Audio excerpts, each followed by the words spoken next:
Season 2 of Netflix One Piece live action is out, and the fan base is divided. Not split 50-50, more like split 3 ways. And I think that split tells you everything you need to know about why some people love the Netflix show and why real fans are quietly, but not so quietly, annoyed by it. For my part, I am an OG One Piece fan. Reading the manga, watching the anime, and the pace of the anime. I've been here for over 20 years now. I was skeptical going into season 1. I gave it a fair shot, had my criticism, and when season 2 dropped, I didn't rush to watch it. Not because I hated season 1, but because I saw more of the same coming. And from what I'm seeing from my comments and my feed, I was right. So let's break it down properly. Here's something I want to make clear. The fans that are criticizing season 2 are not hating for the sake of it. Okay, maybe a little bit, but mostly they are annoyed. Not mad, just annoyed. There's a difference. Real fans want this to work. One Piece has been running for over 25 years. Some of these people have been watching since they were kids. This isn't a casual attachment. This is a piece of their childhood, their history. When an adaptation of something like that gets announced, you don't think, great, now the normies can ruin it. You think, please just don't fuck it up. So when they criticize it, when they point out to specific things, that's coming from a place of love, not hate. And the criticism are specific. Season 1 toned down the Hollywood quips and tried to respect the source material. Season 2 dialed it back up. The quippy, self-aware American TV tone came back stronger. Then you have Sanji, a character who's cool, suave, and complex.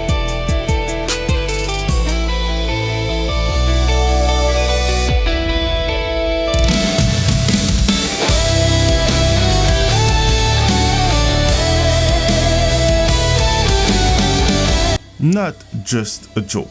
Season 2 gave him limited screen time and visual choice that didn't help. That mattered to people who know the character. Then you have Vivi, who, in Oda's own word, directly by name, Alabasta is based on ancient Egypt. He said that himself. Then Nefertiti family name, the desert kingdom, the architecture, all of it, ancient Egypt. That's the source material. In the live action, Vivi is played by an Indian actress. Alabasta is Egypt. The casting went South Asian. That's a mismatch. Not in the sense that the actress did anything wrong. I would have taken the role too. It's money. I don't know that many people who will spit on money. She didn't do nothing wrong, but in the sense that the show made it a deliberate choice to not respect the culture Oda drew from. American production do race swap all the time, and in their own medium, that's their call. But this is a Japanese story. Let the Japanese source material. I don't need to see race swap reflected everywhere. Let's Oda Alabasta be Egypt. This aren't people just complaining about minor details. These are the bones of what makes One Piece what it is. One Piece is a detailed world where everything finished by making sense some kind of way. Quick addendum I wanted to add. So for some people who will say that Oda did choose every character personally, I would say this, because there's two things that I want to bring back. The first thing is that, first of all, in the first season, Oda didn't like the part with Garp. And this part has been documented. It didn't say that he didn't. He hated it practically. He told Netflix to not put it in, but they still did it, and they pushed to keep this part. From what I remember, it was the worst part of the One Piece live action. If you remember correctly, Oda didn't say that he didn't like it. He said that it was the part that he least like. And the second part is this. In Japanese business and social culture, there's a well-documented communication pattern around avoiding direct refusal. Saying no openly, especially to a powerful business partner, aka Netflix, is considered rude and damaging to the relationship. The cultural acceptable move is to work within the constraint you are giving. Express enthusiasm for whatever you can honestly support, and never openly reject the frame you have been handed. The concept being this is tatami. I don't know if I'm pronouncing it right. The public face of what you say. I'm not really. You understand? It's the public way of speaking. Versus honey, your true feeling in a professional context, especially with a foreign company, aka an American company. A Japanese creator will almost always present tatami in public statement. This is important because people are saying that, oh, Oda chose them, Oda praised them, Oda. Japanese culture is different, and this is important so that you know that even if Oda speak about something positively, there's not really a way where Oda can speak negatively about this, if it makes sense. Also, Netflix casting process for live action is not Oda picking anyone he wants from every actress on earth. The documented process worked like this. Netflix and the production team, aka not Oda, create a casting brief with their own criteria already built in. In this, we can assume they wanted a North African or South Asian, aka Indian, for Vivi. The decision was Netflix, not Oda. Casting director run audition and produce a short list of candidates who fits the brief. Oda review the list and signs off on his preferred choice. So, did Oda choose? Probably. Did he have that much choice? I don't think so. So when Oda says he personally select the actress that play Vivi, this is probably true, but he selected her from pre-filtered list that's already excluded Egyptian or light-skinned candidate by design. He did not override Netflix casting direction. He worked within it and picked who he liked best from what he was offered. His public statement calling the cast absolutely the perfect choice is entirely consistent with Tatami. It is the gracious, professional, face-preserving response from a creator who understands his role within the production structure. And I want to be clear, I'm talking about choosing actor right now. I know that Oda has some veto powers and he can do some recommendation, but like we talked about it at first, in the first season he couldn't veto the part with Garp. In the second season he did encourage them to not do Chopper like they would have loved, and that's a good thing in my opinion, but he doesn't have that much power anyways, just to be clear. And Also, I want to be clear also, all what I'm saying is allegedly because, yeah, for my security. And also because I cannot prove the fact that others disagree with the list or the restriction of Netflix. So we're gonna put a big allegedly on this. But I would say this, there is a strong cultural ground.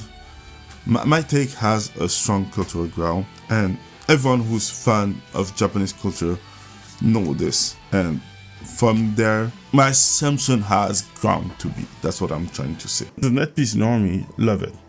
And I get it. They came in fresh. They have no attachment to the manga or the anime version of this character. To them, the Hollywood tone is just how the show sounds. The changes don't register as lost because they never had the original. And then you have people from outside the anime space entirely. Content creator, comic book fan, streamers, and everything else raving about it. And I want to be direct about something. Your favorite creator who is praising this show, there's a good chance they are a comic book person at heart, or any other fan base than the anime manga fan base. And they are praising NetPiece or Opla, I don't know what you want to call it, but they are praising it because this is not their medium. They don't have skin in the game. They wouldn't accept this same changes if someone did this to their comics. You've seen it. The second the comic book adaptation shift something from the screen, there are essay, YouTube video, hour-long breakdown about how it's a betrayal of the source material. That conversation exists. They know exactly how it feels like to defend their medium. But because this is anime and a medium they don't have any real history with, and this is a big assumption on my part, I know, but I don't care. They don't feel the same thing. They're here for the cool streaming show, not for One Piece specifically. And they're satisfied because the show speaks to them. Modern Western production, reliable tone, accessible story that the new audience not made for. It doesn't look like it, but technically those people are refugees. They are refugees, they are normies. Our medium has fallen, has been destroyed, and there's nothing good left from what I understand. And that part I do understand. That doesn't mean that they care more about our medium than the rest. I watch how those people defend their medium. They will not defend yours. So you have to. Here's how I think about the Netflix One Piece at this point. It's fan fiction. High budget, professionally produced kind of fan fiction. Someone took this story and the character and made their own version of it. And like alpha fiction, some people are going to love it, and the people who are most attached to the original are going to have the most complicated reaction to it. I don't hate it. I'm not petitioning Netflix to cancel it, but I also don't feel the need to defend it or pretend that the criticism aren't valid, because they are. And Netflix does what Netflix does. I know going in that was going to be a Netflix show first and a One Piece adaptation second. That's not cynicism, that's just pattern recognition at this point. And I understand that Oda has his word to say. And I would say that sometimes they listen to him, and like in the case of Chopper, and sometimes they don't, like in the case of Season 1, Garp introduction. Season 2 is out, the fan base is divided, and now you know why.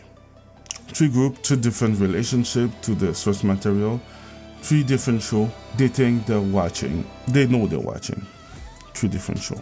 Manga fans have real criticism, anime fan are watching cautiously, and NetPiece normie have a good time. And that's fine for me. for them.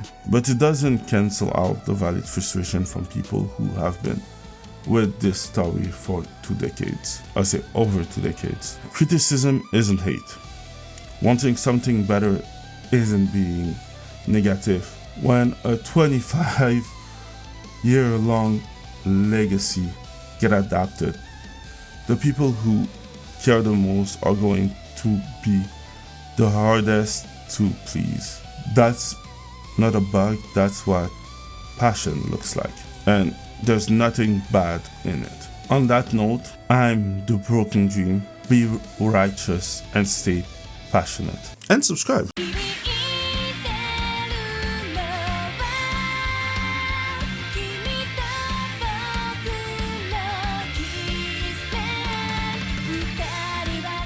This was recorded a little bit after the text and the recording. I was just chilling with people. The song Bin Sake came in on my Spotify.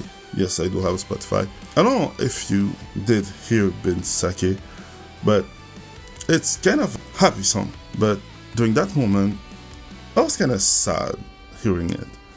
While talking with people who were with me at that time, remember this was a part of the One Piece story.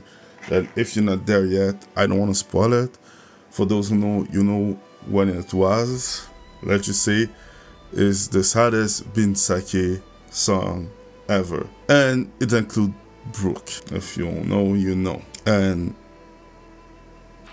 just so that you can see the genius of Oda, the touchiness One Piece, is that listening to that version of the song was putting me in some sad emotion, because just by listening to it, I could recognize the version that was. The song became a core sad memory. And I find it fascinating so that you can see how One Piece touched people in some kind of way. I understand that some people like to say that One Piece is kind of it's too long, we just want to come to the end. But there's all those little things that hit different. And that's part of what makes One Piece One Piece. I think that's also is part of what makes all those little changes kind of annoying, because why change a story that's already perfect in its own kind of way? We can also go to why even do a live action, but that's a story for another time. Back to the original part of the story.